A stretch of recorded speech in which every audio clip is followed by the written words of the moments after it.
Hey everyone, welcome back to Talking Sense. Today we're going to be smelling. I just.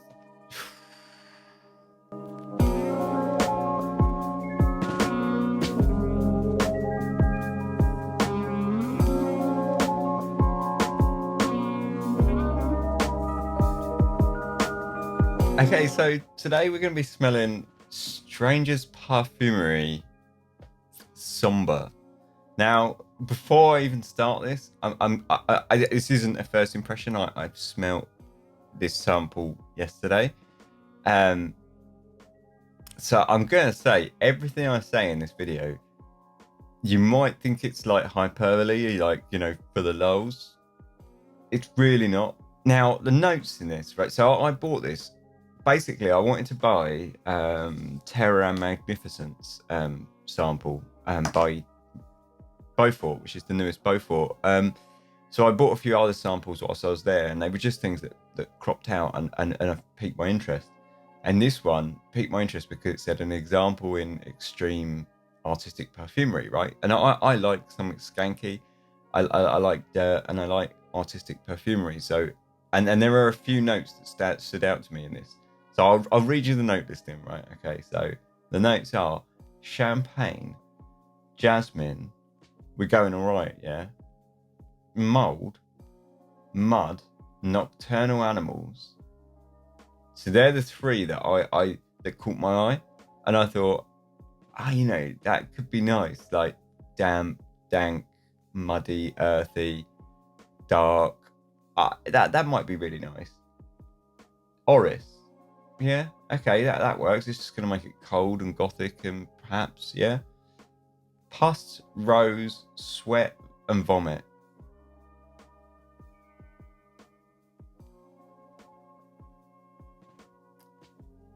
I bought it because I thought, I thought a couple of things. I thought, okay, I really want to smell it because it sounds interesting and rank.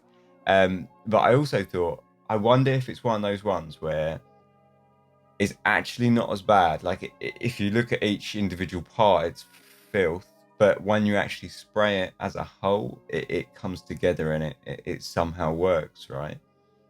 And especially that, say, like mold, mud, nocturnal animals. I thought, okay, that could just be really damp, dank, earthy. That sounds great, to be honest. I ain't, in my mind, that's amazing. The reality is quite something else. Now, I'm not spraying this on my skin, not for nothing. I would need at least 1 million subscribers before I spray this on my skin again, ever. Just no. So I'm going to spray it on a strip, and I'm going to spray this on a strip out of my window.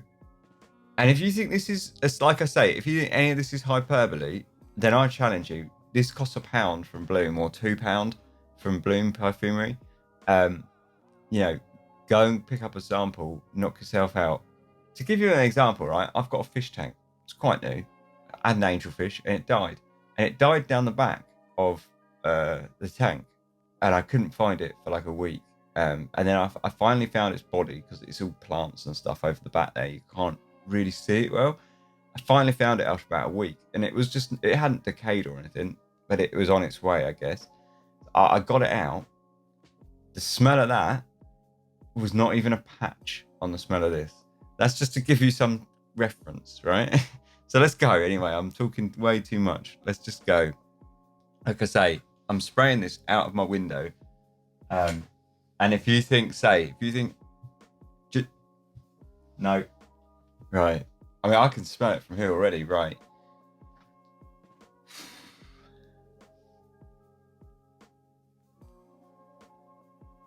Oh, for fuck's sake. Right, now, let me explain. This gives you a physical, like a purely physical reaction. I feel like a bung has been shoved up my nose, and like I can feel it like heavy somewhere in the back there of my kind of nose, and all of my muscles in my body and my arse just contract, like, feels like, you know, if you drop in an airplane suddenly, and or that split second before you're going to throw up, and like all of your blood kind of like sinks from your body. That's what I get when I sniff that, this like deeply. Smelling it from here is nauseating, but acceptable. But whiffing it, that's what you get. You get a pure visceral, physical, you know, reaction from it. Say, smelling it from here, I can explain it, and it's okay, but it's still nauseating as all hell. So it smells like, right. Forget rose and orris, okay. Forget mold and nocturnal animals. What this smells like, the closest thing in real life that I can explain that this smells like, I used to work in a supermarket when I was like 16, and out and back we had this compactor thing, and you put all of your bins basically went in this, and it was like the back of a rubbish truck, you know. It came down, and it was this big metal thing, and it just would come down and crush all of the rubbish to the back. This smells very similar to that. It's got that like fruity, acidic thickness, which I assume to me is like the vomit accord. It's like this, like I say, like slightly off fruit, like a moldy, rotten yogurt, like an out of date yogurt, sort of thickness, that like it has that quite slight, you know, when you try like fresh yogurt, it has that sort of tang to it, right? That's what this has. It has that kind of tang, acidic tang that just sort of hangs, and it's violent. It's really fucking heinous. I mean, I don't really, a lot of these notes, the vomit accord is the only one for me that I can really sort of finger out, and that's because it has that acidic tang, right?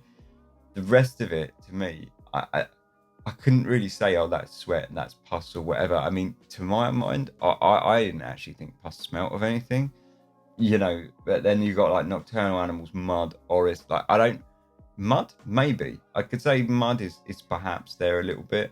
Champagne and jasmine, yeah, jasmine. I can see it's not the sort of jasmine you're imagining, but I can see how this could be construed as like a jasmine accord in here, like a very indolic, fecal, shitty jasmine. But it is super fecal. Like that rotten. Sometimes you get it in like deep summer, like that real rotten, indolic jasmine smell. That just smells like shit. Yeah, that's, I can, like I say, I could point to that in here maybe. Champagne. I mean, I cannot think. I mean, I'm trying my best to hold this away from my face, but this is beast mode. Of course, it's beast mode, right? It has to be. But I cannot think of a reason to ever wear this, not even for fun. Like I say, like I thought I'd do this review on it because, hey, this sample cost me £2. I might as well, you know, share it. You know, I might as well, because I'm never spraying this again. But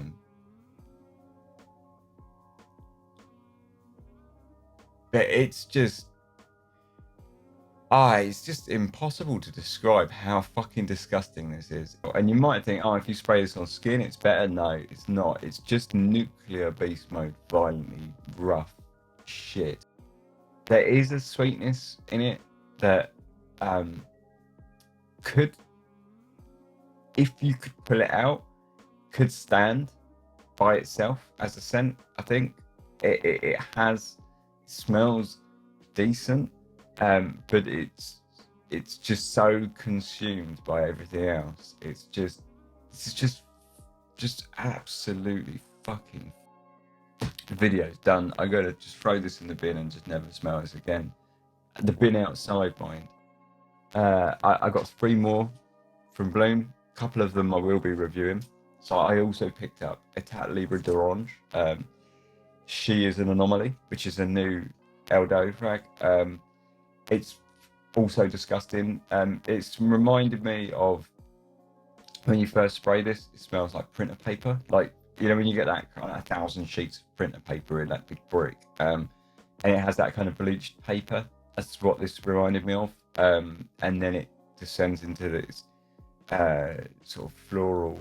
It just, and it, again, it's beast mode, and you just don't want that.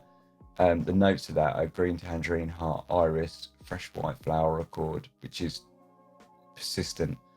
Base notes are sandalwood, cedarwood, musk, vanilla, and amberfix. To me, it's the white flower accord. It's super persistent, and it just goes forever. And it's not very nice.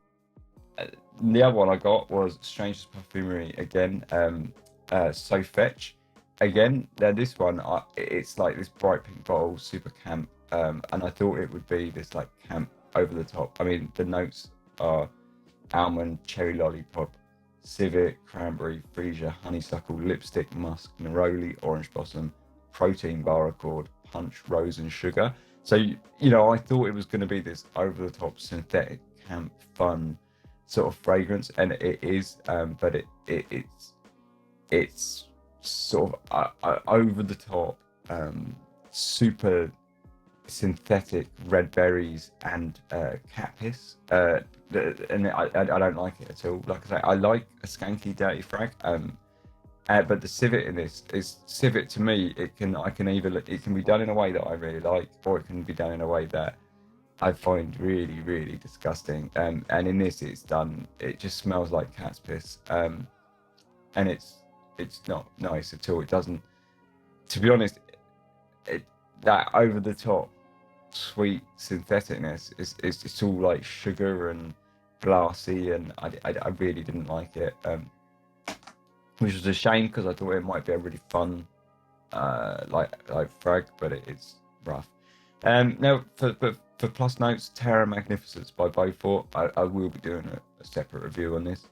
The notes in this are birch tar, black pepper, saffron, incense, capet, papyrus, tobacco, benzoin, damp stones, Heishi vetiver, labdanum, and myrrh, and it's really nice. It smells, it's super evocative, smells ancient as all hell, and to give you a kind of subtle hint as to what the review is going to be about, it reminded me, like, or it doesn't remind me because I've never been to one, but it gave me like, it evoked like ancient Egyptian tombs, or the dusty room of like a dusty forgotten corner of a room in a warehouse of a museum or something. It's really, really good. So yeah, I'll be doing a review on that one. But yeah, Sombre, absolutely no fucking chance. Just leave it alone. You might think, hey, this sounds interesting, I want to give it a try. It's not worth it, unless of course you're a masochist, and then I would say no. Yeah, masochist. Then give it a go. You'll fucking hate it. All right, cheers. Thanks.